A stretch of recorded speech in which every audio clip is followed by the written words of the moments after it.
ಚೋರ್ಲಾ ಘಾಟ್ ಬಳಿ ಸುಮಾರು 400 ಕೋಟಿ ರೂಪಾಯಿ ಮೌಲ್ಯದ 2 ಕಂಟೈನರ್ಗಳು ದರೋಡೆಯಾದ ಪ್ರಕರಣ ರಾಷ್ಟ್ರವ್ಯಾಪಿ ಸಂಚಲನ ಮೂಡಿಸಿದೆ. ಅಕ್ಟೋಬರ್ನಲ್ಲಿ ನಡೆದ ಈ ಘಟನೆ ತಡವಾಗಿ ಬೆಳಕಿಗೆ ಬಂದಿದ್ದು ರಾಜಕೀಯ ವಲಯದಲ್ಲಿ ತೀವ್ರ ಚರ್ಚೆಗೆ ಗ್ರಾಸವಾಗಿದೆ. ಈ ಹಣ ಮಹಾರಾಷ್ಟ್ರದ ಸ್ಥಳೀಯ ಸಂಸ್ಥೆಗಳ ಚುನಾವಣಾ ಖರ್ಚಿಗೆ ಸಾಗಿಸಲಾಗುತ್ತಿತ್ತು ಎಂಬ ಅನುಮಾನಗಳು ವ್ಯಕ್ತವಾಗ್ತಿವೆ. ಮಹಾರಾಷ್ಟ್ರ ಸರ್ಕಾರ ಈ ರಾಬರಿ ಪ್ರಕರಣವನ್ನು ಗಂಭೀರವಾಗಿ ಪರಿಗಣಿಸಿದ್ದು ಮುಖ್ಯಮಂತ್ರಿ ದೇವೇಂದ್ರ ಫಡ್ನವೀಸ್ ವಿಶೇಷ ತನಿಖಾ ದಳ ರಚಿಸಿದ್ದಾರೆ. ಮತ್ತೊಂದೆಡೆ ಈ ಬಗ್ಗೆ ಗಂಭೀರ ಆರೋಪ ಮಾಡಿರುವ ಕರ್ನಾಟಕ ಬಿಜೆಪಿ ಎಂಬಿಎಲ್ಟಿ ರವಿಕುಮಾರ್ ಗೋವಾದಿಂದ ತಿರುಪತಿಗೆ ಹಣ ಸಾಗಿಸಿ ಹಳೆ ನೋಟುಗಳನ್ನು ಹೊಸ ನೋಟುಗಳಾಗಿ ಬದಲಾಯಿಸುವ ಯೋಜನೆ ಇತ್ತು ಎಂದಿದ್ದಾರೆ. ಅಲ್ಲದೆ ಪಶ್ಚಿಮ ಬಂಗಾಳ, ತಮಿಳುನಾಡು, ಅಸ್ಸಾಂ, ಕೇರಳ, ಪಾಂಡಿಚೇರಿ ಸೇರಿದಂತೆ 5 ರಾಜ್ಯಗಳ ಚುನಾವಣೆಗೆ ಹಣ ಸರಬರಾಜು ಆಗ್ತಿತ್ತಾ ಎಂಬ ಬಗ್ಗೆಯೂ ತನಿಖೆ ನಡೆಯಬೇಕು ಎಂದು ಆಗ್ರಹಿಸಿದ್ದಾರೆ. ಇನ್ನು ಕಾಂಗ್ರೆಸ್ ನಾಯಕರಾದ ಪ್ರಿಯಾಂಕ್ ಖರ್ಗೆ ಮತ್ತು ಎಂಬಿ ಪಾಟೀಲ್ ಕೂಡ ಹಣದ ಮೂಲದ ಬಗ್ಗೆ ಪ್ರಶ್ನಿಸಿ ತನಿಖೆಗೆ ಒತ್ತಾಯಿಸಿದ್ದಾರೆ. ಇನ್ನು ಈ ವಿಚಾರಕ್ಕೆ ಸಂಬಂಧಪಟ್ಟಂತೆ ನಿಮ್ಮ ಅನಿಸಿಕೆಯನ್ನು ಕಮೆಂಟ್ನಲ್ಲಿ ತಿಳಿಸಿ. ನೀವಿನ್ನೂ ಕೂಡ ನಮ್ಮ ಚಾನೆಲ್ ಅನ್ನು ಸಬ್ಸ್ಕ್ರೈಬ್ ಮಾಡಿಲ್ಲ ಅಂದರೆ ಈ ಕೂಡಲೇ ಸಬ್ಸ್ಕ್ರೈಬ್ ಮಾಡಿ. ನಾನು ನೋಡಿ 400 ಕೋಟಿ ಅಂದ ತಕ್ಷಣ ನನಗೆ ಹಬ್ಬ ಎದೆ ಜಲ್ಲಂತು.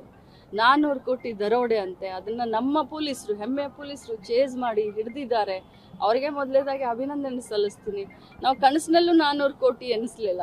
ಬಟ್ ನಿಜವಾದ ಅರ್ಥದಲ್ಲಿ 400 ಕೋಟಿ ಅದು ಎಲ್ಲಿಂದ ಬಂತು, ಯಾರಿಗೆ ಸಂಬಂಧಪಟ್ಟಿದ್ದು, ಎಲ್ಲಿಗೆ ಹೋಗ್ತಾ ಇತ್ತು, ಸಂಪೂರ್ಣವಾದಂತ ತನಿಖೆ ಆಗಬೇಕು.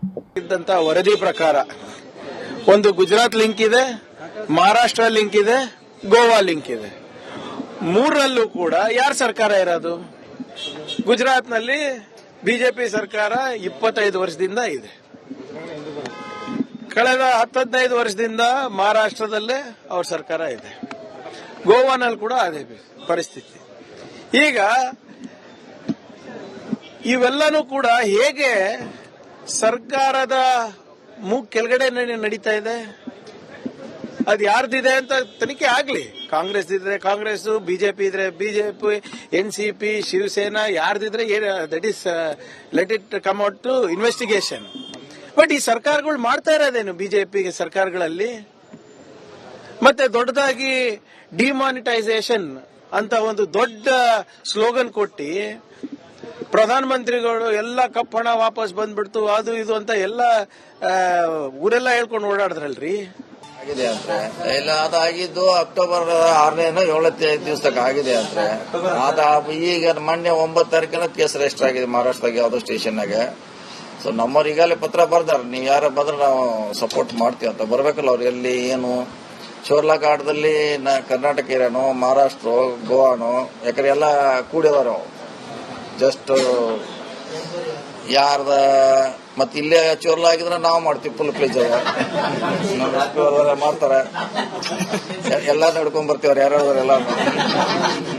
ಹೌದು, ಯಾರು ಎಣಿಸ್ರಿ ಯಾರು ಅದ್ರ ಎಣಿಸ್ರಿ ಯಾರು ಎಲ್ಲಿ ಹೋಯ್ತು, ಯಾರಿಗೂ ತಿಂದು ಹೋಯ್ತಲ್ಲ ಬಂದ್ರೆ ಮಾಡತಾರ. ಅದೇನು ಪ್ರಶ್ನೆ ಇಲ್ಲ. ಕಾಂಗ್ರೆಸ್ ಬಿಜೆಪಿ ಅಂತ ಇಲ್ಲ, ಎಲ್ಲರೂ ಇರ್ತಾರ, ಮಿಕ್ಸ್ ಇರ್ತಾರೆ, ಎಲ್ಲರೂ ಇರ್ತಾರೆ. ಅದ್ರಾಗ ನಮ್ಮವ್ರು ಅಷ್ಟೇ ಎಲ್ಲ ಮಿಕ್ಸ್ ಇರ್ತಾರೆ.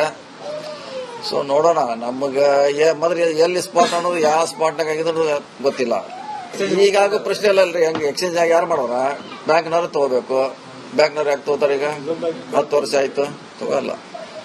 ಏನಾಗೈತಿ ರಿಯಾಲಿಟಿ ಅವ್ರ ಗೊತ್ತಿಲ್ಲ. ಸೊ ನಮ್ಮವ್ರಂತ ಈಗಲೇ ಪತ್ರನ ಬರ್ತಾರೆ. SP ಅವರು ಟೀಮ್ ಆಲ್ರೆಡಿ ಅಲ್ಲಿ ಹೋಗಿದಾರ. ನಮ್ಮವ್ರಿಗೆ ಏನೋ ಅವ್ರ ಇನ್ಫಾರ್ಮೇಶನ್ ಕೊಟ್ಟಿಲ್ಲ ಅಂತ ನನಗೆ ಸುದ್ದಿ. ಕೊಟ್ರೆ ವರದಿ ಪ್ರಕಾರ ಒಂದು ಗುಜರಾತ್ ಲಿಂಕ್ ಇದೆ, ಮಹಾರಾಷ್ಟ್ರ ಲಿಂಕ್ ಇದೆ, ಗೋವಾ ಲಿಂಕ್ ಇದೆ. ಮೂರರಲ್ಲೂ ಕೂಡ ಯಾರ ಸರ್ಕಾರ ಇರೋದು? ಗುಜರಾತ್ನಲ್ಲಿ ಬಿಜೆಪಿ ಸರ್ಕಾರ 25 ವರ್ಷದಿಂದ ಇದೆ. ಕಳೆದ 10-15 ವರ್ಷದಿಂದ ಮಹಾರಾಷ್ಟ್ರದಲ್ಲೇ ಅವ್ರ ಸರ್ಕಾರ ಇದೆ. ಗೋವಾನಲ್ಲಿ ಕೂಡ ಅದೇ ಪರಿಸ್ಥಿತಿ. ಈಗ ಇವೆಲ್ಲನೂ ಕೂಡ ಹೇಗೆ ಸರ್ಕಾರದ ಕೆಳಗಡೆ ನಡೀತಾ ಇದೆ? ಅದು ಯಾರ್ದಿದೆ ಅಂತ ತನಿಖೆ ಆಗ್ಲಿ.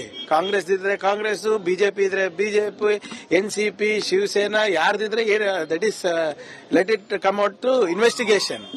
ಬಟ್ ಈ ಸರ್ಕಾರಗಳು ಮಾಡ್ತಾ ಇರೋದೇನು? ಬಿಜೆಪಿ ಸರ್ಕಾರಗಳಲ್ಲಿ ಮತ್ತೆ ದೊಡ್ಡದಾಗಿ ಡಿಮಾನಿಟೈಸೇಷನ್ ಅಂತ ಒಂದು ದೊಡ್ಡ ಸ್ಲೋಗನ್ ಕೊಟ್ಟಿ ಪ್ರಧಾನ ಮಂತ್ರಿಗಳು ಎಲ್ಲ ಕಪ್ಪಣ ವಾಪಸ್ ಬಂದ್ಬಿಡ್ತು, ಅದು ಇದು ಅಂತ ಎಲ್ಲ ಊರೆಲ್ಲ ಹೇಳ್ಕೊಂಡು ಓಡಾಡಿದ್ರಲ್ರಿ.